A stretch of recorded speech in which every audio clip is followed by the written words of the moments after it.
to the cloud. By the way, all of our webinars, all the way back to when Ursula was doing them, are recorded and they are stored at globalioc.com. So make sure if you are interested in any topic, what I think that we do. So this came to me when I was walking my dog this morning. One of the things that I think we do at Global IOC and now the Global Coaching Network is translate science and knowledge into practices for coaching. So you have so much out there, whether it's a blog, whether you want to look at the whole webinar. I can't believe there's not a resource in our system for you to look at, explore if you're having challenges with coaching. So please let me know if there's something not there that you have an issue with that you want to talk about. Be happy to send you information if it's not out there, but I think you're going to find it very much to meet what you need with regards to your coaching practice. The other thing I wanted to say as I was thinking about today is we have coaches from all walks of life. We have coaches who just finished. Anisha just finished our Leader as Coach program. We have people that are at the charter level or the fellow level, which would be Ursula and Kevin. So we are, in between new folks to folks that have a lot of experience and a lot of knowledge. So I was like, okay, how do I put it together so that it meets the needs of everybody? And then I decided that you will take what you need. Okay, what resonates to you will be what you take away from today's class. However, I also want to add that if something shows up for you that you want more information on, of course, please reach out. So here we go.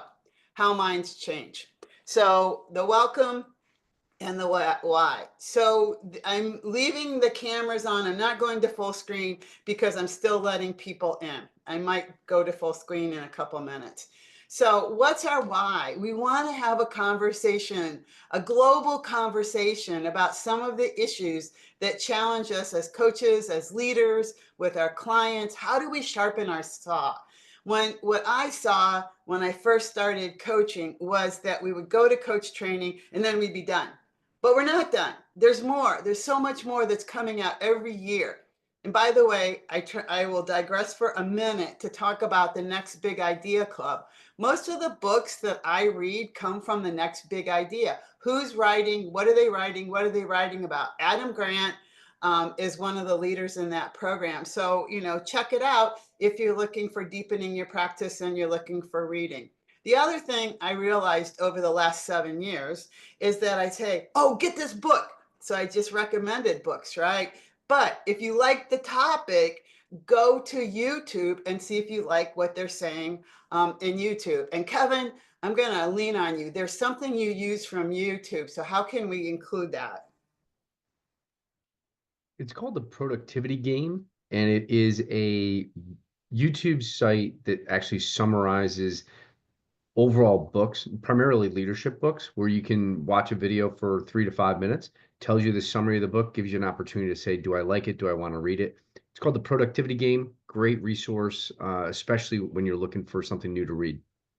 Yeah, well, thank you, Kevin, because I always forget that, but Kevin reminds me. So thank you for that. So this is about your growth, where you're going, what's your direction? It's 2025. What do you want to learn this year? Where do you want to deepen your practice? Where do you want to get better? So we're going to start How Minds Change by going back to PEA, NEA. Okay. If this hasn't been burnt into your brain, those of you who have worked with me over the last year or 4 years or 7 years, it is critical to how we coach. I even had one of my graduates talk to me the other day about a conversation he was having with his subordinate who had also been through coach training and said, that's not PEA. That's not very PEA. And so what do we have to do to think about what's the next step? Okay, so it's PEA and it's positive emotional attractors. So those of you remember this, the parasympathetic side of the nervous system says that it creates, when we hear things, it either goes down one side or the other. If it goes down the parasympathetic, we're thinking about possibilities, dreams, optimism, where we can go, how we're going to leverage strengths, what we're excited about trying, what might be a good experiment. And it's resonant. We feel good. We're really thinking about where to go. What do we want to do in 2025? If we get into the NEA side, we are now in fight or flight. And I started my career as a health teacher, and you took 7th grade or 9th grade health, and they talked about fight or flight. So you know this, fight, flight, or freeze. But the problem with fight, flight, or freeze is that we're sitting in an office and we can't flee and we can't fight with the people that we're talking to. And so we tend to freeze. And so we don't stay open to what's possible. So if we want to be in a space that we're helping people change minds, then we have to be in the PEA space. So quick insights for coaches. As you know, I'm a Boyatzis fan. And so I think I'm president of his fan club, especially in Phoenix. But it's important to remember that PEA empowers, NEA disempowers.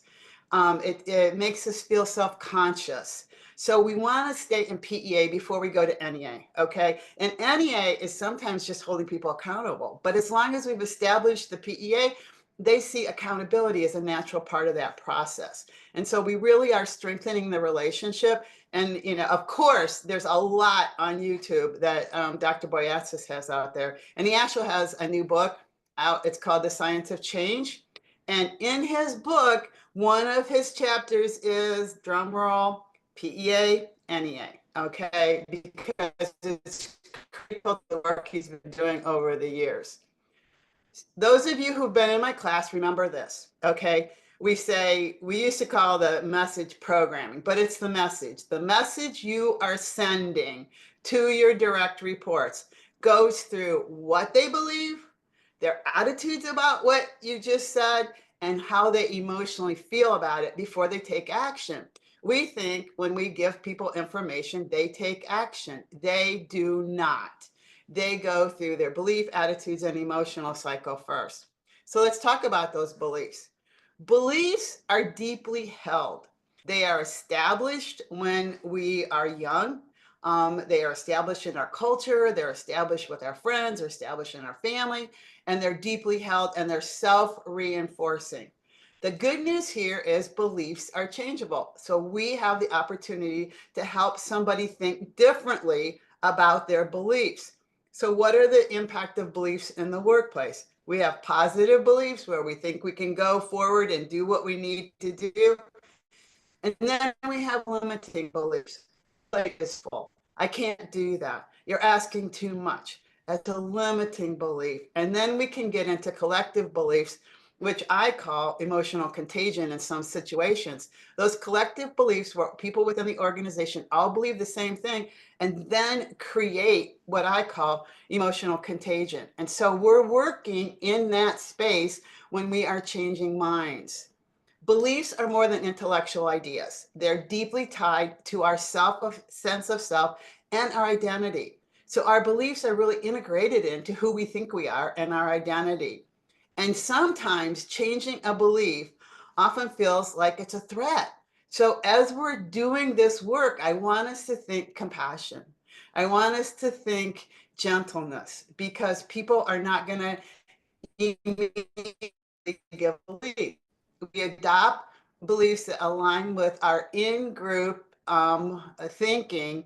And that is really important because we are aligning with a social group and we don't want to give up that social group. And when we think about belonging, how important belonging is to us, I think tribal. So think tribal. We don't want to be kicked out of the tribe if we give up a belief. So how do we gently move this? Because the beliefs are intertwined with emotions, experiences, and those group affiliations. And then we emotionally anchor beliefs, okay? They're emotionally charged. Those of you that have been with me as I talk about the brain, that the more emotionally charged something is, the stronger it's remembered by the brain. And so it makes beliefs resilient to logic. Like, how many times have you thought when somebody said something, I can't believe you just said that? That is so not true. And yet the person will go to the mat with what they're saying because they believe it is true, because it is resistant to the logic that you and I might be using. So we have emotional driven perceptions when when people clients, direct reports, encounter a new experience or idea, they're attached to the memory. Is it true? Is it really true? And so they go back into their memory to decide whether they would even move their belief. Repeated exposure to a message anchors that message. So the more people talk in organizations about a certain belief, the more it becomes true. And sometimes we almost laugh at some of these beliefs that people engage in. You're like, seriously, where did that come from? Okay. And I don't talk to too many companies that don't have rumor mills. Okay. And it's reinforced as it goes through the group, and triggers and responses. So not only does the belief anchor, it is also triggered emotionally when the belief is challenged. So we have to be incredibly careful when we're going through this process. So people will take the belief and confirm it. So what selective attention is, we only pay attention to information that supports our belief. So if you are out buying a white car as part of your New Year's resolution, I need a new car, but I want a white car, you start seeing white cars. You start seeing what you already want or already believe. And that is true for information. You start seeing the information show up in places that confirm it. And we interpret it as well in terms of how it does still align with what we believe. And then we have memory bias, where we're going to recall beliefs, and we're going to ignore anything that is contradictory. It's interesting. I was listening to a book over the holidays, and she was talking about how faulty memory really is. And, we've talked about this in our brain rules work as well, is that when we're talking about memory, more information goes in, and it I would say it dilutes what really happened because you're adding more information. And so people will say they remember things, they believe things that may or may not have happened. And then we have a memory bias. And the last thing with confirmation bias is we like to go to people that are going to agree with us. Okay, do you agree with me? Yes, I agree with you. Okay, so gently coaching, we're going into, we're thinking about how we want to get into the space of what we could do from a gentle perspective. What would it look like if we were going to be gentle as we were going into these questions? Okay, sorry about that. I had to let some people in. I told you when we started, I was technologically impaired. I'm glad you prepared for it. Okay, so talking, okay, so where did you learn about this? What evidence supports it? Is there anything that would contradict what you're believing? How confident, we're going to talk more about confidence and beliefs. How confident are you that it's true? Where would you find the evidence to support you so you could continue to believe this? If someone else had this belief, but it held them back, how would you talk to them about it? Would you believe it's holding them back? And what would you change if this belief was no longer true? So I'm giving you some questions. What I've discovered is that people are always asking for questions. What are the questions, Peggy? Don't give me knowledge, give me questions. How can I talk to the people I'm working with? So now we're going to go into the attitudes. So the attitudes have cognitive, affective, and behavioral components. Cognitive is how we think, okay? So do I think teamwork is essential for success? Do I think the other team isn't as committed as I am? Do I think the other team doesn't do as much work as I do? So I'm thinking about cognitively, how am I thinking about what's going on? It does lead back to a belief, but the effective is the emotion. I really like coming to work. I'm passionate about the work. I hate this reporting aspect of my work. Oh, I got to do reports. So there's the emotional compact, and then there's the behavioral, how willing I am to engage with other people on the team and doing the work that needs to be done in a workplace context. And so we have cognitive, we have affective, and we have behavioral pieces to the attitude. Remember the model? You're telling them something. What you're telling them has to fit with their belief or challenge a belief. Okay. Then the next thing is, what's their attitude about the belief? They might want to believe you, but they have a bad attitude about that team. I don't like working with that team member. Okay. So attitude comes into it. So, what are some attitude questions? Do you ever feel like this first thing in the morning when somebody comes in with a bad attitude? I do. I'm like, so, so there's some questions here. I'm not going to go through everyone, but how would you describe your attitude towards this person challenge? How would you describe the attitude? Does the attitude take you where you want to go? Is there assumption you're making about the attitude? Does it improve or distract you from taking action? And again, are there assumptions? And would this attitude serve you better in this situation? So I went quickly through that because guess what? Guess what? It's breakout time. So you're going to breakout groups. I'm going to put you in great breakout rooms of about 4 people. And in your groups, discuss a belief that you think was getting in the way of a director report or a client. What was the circumstance? You can always start with asking for a friend. Okay. That can be part of how you engage in the conversation. How often does this belief interfere? And if you had a magic wand, what would you do to change the situation? So I'm going to put this in the chat so you'll have it if you want to look back to it. But I'm going to stop my share. Stop there. About. Who wants to share? By the way, I can see your faces and I can see your names. And I know you.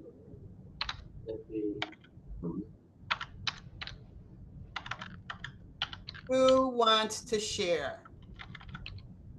I'll share a little bit. Our you, group, Paula.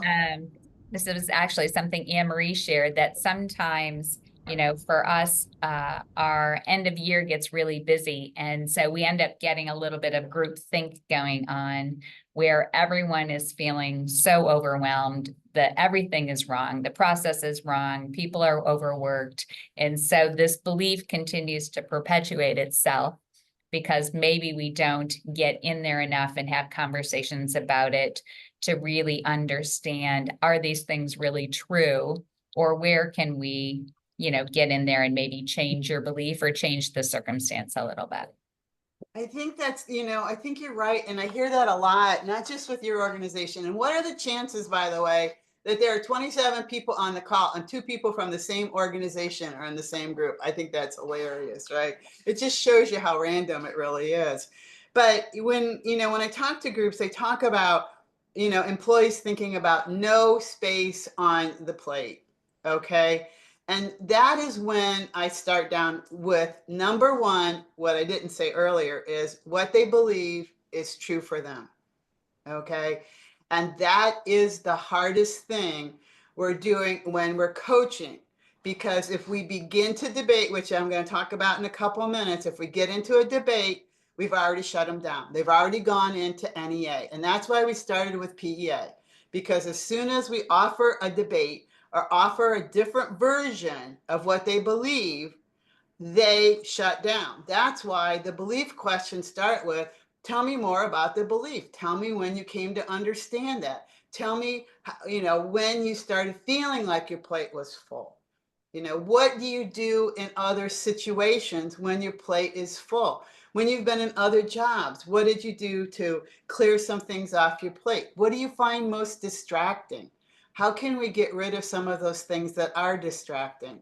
So we move into questions, but as soon as we go, that's not true, And we've all had that boss that says that's not true. And we go, but it is. It really, really is. And so when we say, okay, let's work with it, now you have something to work with. Other groups, what did you talk about? You're going to make me I call out I names. can go. I can go. I was in a group with Kyle and Kathy, and so we talked about sometimes even just the beliefs on tenure. That, maybe if individuals have been in an organization for a while, sometimes you start to go off of those past experiences that have happened before, and just kind of moving forward, keeping an open mind and um, having resolutions to moving forward with that, and kind of giving more of that, as you mentioned, about the PEA context moving forward. Yeah, yeah. And sometimes it's hard. I'm not saying it's easy to be in that space, but just being able to let them believe what they believe as we go into how minds change, allowing someone to have the space to believe what they believe is what will allow us to have the move forward with the conversation. Okay, one other group. I can go. Okay, So we were talking about like the team member that's leading with the NEA, and I have a team member that does that, and I was giving them an example that if he doesn't believe in it, he doesn't want to produce. So sometimes we'll like have changes in the branch, and he's like, I don't believe that. I think another department should handle that, and I have to have constant conversations like finding the 1% value, because the role that you want to sit in, sometimes you don't feel like you don't believe in it, but you have to produce it because you have to be the cheerleader for the team, and you have to be excited, and then your team will be excited whether you believe in it or not. You have to find at least a 1% value in it. So I feel like a lot of times I have to kind of will him back into being in the PEA because he always lead with the NEA. when you go there with him, does he shift? Yes, he shifts. I mean, it Oh, takes some time. It takes some time for him to shift because I have to like talk him through it. Like, so what? Well, like for example, I was like, well, we're doing something that's called DocuSign at the branch, and he's like, well, why do we have to do that? Another branch should be doing that. Not another branch. I'm sorry, another department. That's their department. The loans department should be doing it. I don't believe that we should do that. And I'm like, well, if we're going to bring it to the team and you're leading this, you have to believe in it, right? You can't go and say, well, I feel like our consumer loans department needs to handle this because they do loans, right? So we have to kind of talk through it and say, okay, what's the value of it when we bring it to our members? So when we start talking about the members and how much it can, yeah, it can like help the members, and they don't have to wait over the phone, and they can just do it in the branch, and we can give them a call, and like the value of it, then he kind of shifts. that's awesome. So you're giving him the evidence of how it helps. And you're actually kind of connecting it back to the noble purpose of your organization, which is helping members. So that's awesome. Okay, we're digging back in. If you wanted to talk, you're going to talk next time. Okay, so here's the breakout. We'll get into now how minds change. So I love, love, love this book. And as I said earlier, and I just told Mike, go out and look at the stuff on street epistemology. You will have so much fun on YouTube. And if you like to read, you'll love this book because he talks about how it really helps people think differently about changing people's minds. So there's some key ideas, and I've already said this. Okay, arguments do not change minds. Do you think anyone in this picture is about to change their mind? They just went out of the room, okay? They're going to hold to their beliefs. The belief systems that people have, particularly in organizations, are social. They come together around those beliefs, and those beliefs get bigger. Your tool is curiosity. For those of you who have recently been in my classes, I think that all coaches should have the word curiosity tattooed on their right wrist. And they should be looking at their right wrist as they coach. What am I curious about? What am I missing? Okay. And then maybe on your left wrist, we're going to put empathy. So, can I understand they really believe this? And even though it's not a fact. Now, you got to understand when I say that, and Ursula understands this more than anyone, and that is high theoretics live in facts, okay? Paula, you know this. A fact is a fact. An opinion is not a fact. People believe opinions that are not facts, okay? We have to find our compassion, our empathy for that. Socratic questioning keeps coming back for coaching. So what is Socratic questioning is going deeper with our questions. Questions not to lead the witness, but to go deeper. Emotional connection matters. I have to believe that you're not going to deal me some kind of emotional blow if I'm vulnerable and I tell you what I really think. Otherwise, I am going to hold back. Certainty is the enemy of change. When people are certain on both sides, it makes it really hard to change. And that's why the tools we're going to use today are going to really question certainty. And how certain are you that that is true? If somebody else believed that belief, would you think it was true? So we're getting into certainty in this conversation. And stories. The stories are how we communicate. So the stories bring power to what people believe. So getting into the story, when did you first believe that? Who also believes that? If you could tell a story about that belief, what would it sound like? Mindsets are fluid. We've talked about growth and fixed mindsets. Mindsets can be changed. We have to use the right tools, the right questions to move them. And then shifting from debate to dialogue. Do I trust that I can tell you, that I can have the conversation with you? Are you going to debate it with me? That's not true. Are you a fact checker as a leader, that you get out the computer and show them how they're wrong? I remember when I was a kid, this makes me really old, so be with me on this. We had the Encyclopedia Britannica in our house. And I would say something at the kitchen table, and my dad would say, "That's not true." And I'd be like, "Yeah, it is." And I'd go out to the family room and I would get the big encyclopedia and bring it in and show him in the encyclopedia where it was true, right? My dad was open to changing his mind, but I don't know too many other people you can deal with that way. So don't get the Encyclopedia Britannica out to prove you're right, but find out why they want to hold that belief, where they first started to believe that. And then this whole thing of street epistemology. I had so much fun with this concept. Now, for those of you who've had some psychology background, it sounds a lot like motivational interviewing. So, we're going to kind of put those two tools together. So first of all, what is street epistemology? They have their own website. They teach their own classes. It's really pretty fun because what it's doing is fostering critical thinking. When you attend coaching courses at the Global IOC, we say we are at coaching 3.0. We are critical thinkers. How are we helping people think critically? So this is one more tool to help people think critically and maybe get some open-mindedness into the conversation. Oh, wow. What are the major elements? What are we coming back to? Civility, empathy, Socratic questioning, understanding what they believe and how they came to believe that is epistemology. Promoting being open to allowing them to have that belief, practicing active listening, maintaining a non-judgmental stance. So if you knew me better, I don't usually talk like that, but I threw it in to make sure you're listening, okay? And then demonstrating empathy. What does empathy feel like to the person who you are working with?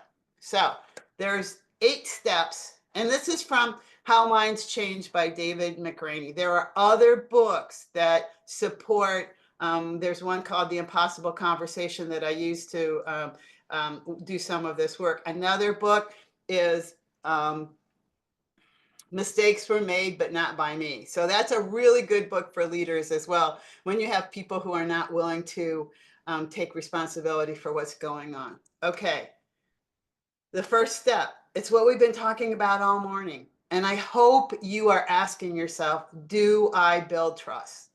Do I really listen, or am I waiting to try to persuade? Those of you that are deep in DISC know that ID combination, when the I is higher than the D, we're always trying to talk somebody into something. We're persuading. It's a natural state for us. So how do we stop being persuaders, pull back in, and really listen? People want to feel heard. If they don't feel heard, they will not tell you. How many times have I said that? 3 or 4 times. You have to hear them. And if they think they're going to be shamed for believing that, they're not going to share it. So you have to really let go of any kind of messages that sound like shame. So, terms of engagement, what are we really here to discuss? I've seen too many people, and I've really seen this a lot. Is we do not get the terms of how we're going to work together identified, and so, or the terms, or even the rules of engagement. We go right into engagement, and so somebody is saying X, and another person is saying Y, and they're not talking about the same thing. So ask for the thinking. What is it we need to talk about today? Okay. So tell me what's going on behind the thinking. When did you first start thinking that? Who else that is in your circle thinks like that? And then we talk about what that we both agree, this is the topic we're talking about today. Okay. So are we talking about space on the plate? Are we talking about the team that doesn't do as much work as us? Okay, so you want to be really clear that we're staying on topic, which is the space on the plate and not what the other team is doing or not doing. And then confirm the thinking. When we talk, we move fast. When we talk fast. And taking a minute to repeat what you just heard. Here's what I think you said. I want to confirm that's what you said. Because if you don't confirm what they said, you move into your assumptions about what you heard. So always taking a minute to reflect and paraphrase. Let me make sure we're still on the same page. Let me make sure we're still talking about the same thing. Again, stay within the rules of engagement and unpack what is meant by what is being said. So we're clarifying, how do you define that? It's so interesting. Words means different things to different people. The same word can be interpreted differently. So how do we unpack what they're thinking and defining? Then we get into identify confidence level. This is used in motivational interviewing, and I love this. How confident are you that that's true? Okay. How confident are you? Take Anisha's example. How confident are you that activity belongs to somebody else? How sure are you about that feeling? And so if it's less than 100, why is it not 100? What would make it 100? So get into how confident they are about what they're thinking. I run into this all the time, even like, when people are really working with some self-esteem and they're saying, I'm not enough. How confident are you that you're not enough? What's the number? So when we start putting numbers in, we start drawing out new and different information. And then we've asked the client to reflect on the reasons for their answers, inquiring about the answer that would produce a lower score first. So what led you to choose a specific number on the scale versus a lower number? What would it take you to move it to a higher number? I love, love, love when we can get into numbers. It really does help us understand where they are. It's not an all or nothing game. It's where are they in that space. And after you've arrived at that confidence level, you can get into reasons. Give me your reasons on why you think that's true. Anything else? I love the question, anything else going on for you? Okay, this I love. If you discovered that there was not a good reason for holding this high degree of confidence in what you think is true, and you discovered that your own or through this dialogue would lower your confidence, would it lower your confidence? And then we go back to Byron Katie's work that we've talked about in all of our curriculum. Is it true? Is it really true? How do you know it's true? What is the evidence you use to know it's true? So, today I'm bringing some new, but we have these tools already in our toolkit. So how would you judge the quality of your reasoning? Do you still support the current level of confidence now that we talked about, what was low, what was high, we got the numbers going? Could your method be used, your reasoning, the way you are reasoning, could it be used to arrive at a completely different and competing conclusion? Imagine someone looked at the same evidence and reached a different conclusion. Then a third person looked at both arguments. How would the third person determine which conclusion is true? So we now start saying, how would this look outside? What this does, and I know for some of you on this call, you're like, nails on the chalkboard, because this moves things to gray, okay? And that's the way we change minds, because it's in the grayness that people begin to move slightly. One of the things that David McGraney says is nobody goes 180, well, he didn't say nobody, it's rare that people go 180 degrees on just hearing a statement. So now we listen, summarize, and repeat, moving back and forth through all the steps, possibly ask for a number again. And when we're done, say, hey, thanks for taking this time to talk to me, and let's figure out when is a good time to follow up. Now, as I was thinking about this, I was like, this is a lot of information coming at you in a 30-minute section of this conversation. There's bits and pieces that are going to fit for you in your organization on how you want to approach it. Okay. Now I want you to go into your groups and I want you to think about what stood out, what could be usable, what is going to be a challenge to using it, and think about the next conversation you might have with someone using what we just shared. Okay. So stopping.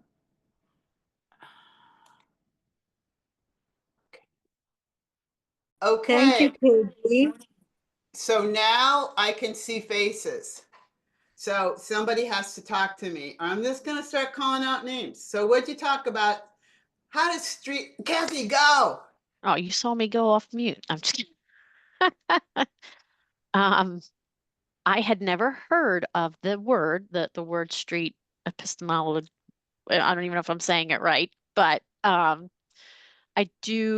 love what stood out is that it's basically like what people believe in and why they believe it. A couple of the takeaways that our group talked about is just the importance of listening. And at Lincoln, we do a lot of content all around listening. And this is so applicable for work, like in work settings when you have direct reports. It's applicable. We have clients, from a sales organization standpoint, we have advisors that we work with, and that what they believe is their truth. So just really demonstrating effective listening. And then verbally demonstrating that you understand their perspective, their lay of the land. And then furthermore, it's effective in like personal relationships too, right? So whether it's significant others, your kids, and giving that space to really demonstrate listening and then verbally demonstrating that you understand where they're coming from. And so I think the challenge is also going to be listening because we're busy, fast paced. We want someone to listen to us too. Like sometimes when you're such a great listener, you get frustrated because you don't get that same listening from other people. But just knowing that this is so applicable and so beneficial.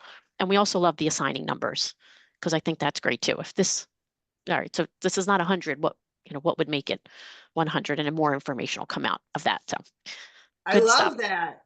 Thank you. Okay, first, saying street epistemology makes us sound really smart, right? Okay, so now we have a new smart term for 2025. Okay, Love it. Number two, what I've been wrestling with is it's easy to talk about a topic, it's hard to embody a topic. Okay. My work over the past 2 weeks has been belonging and coaching to belonging.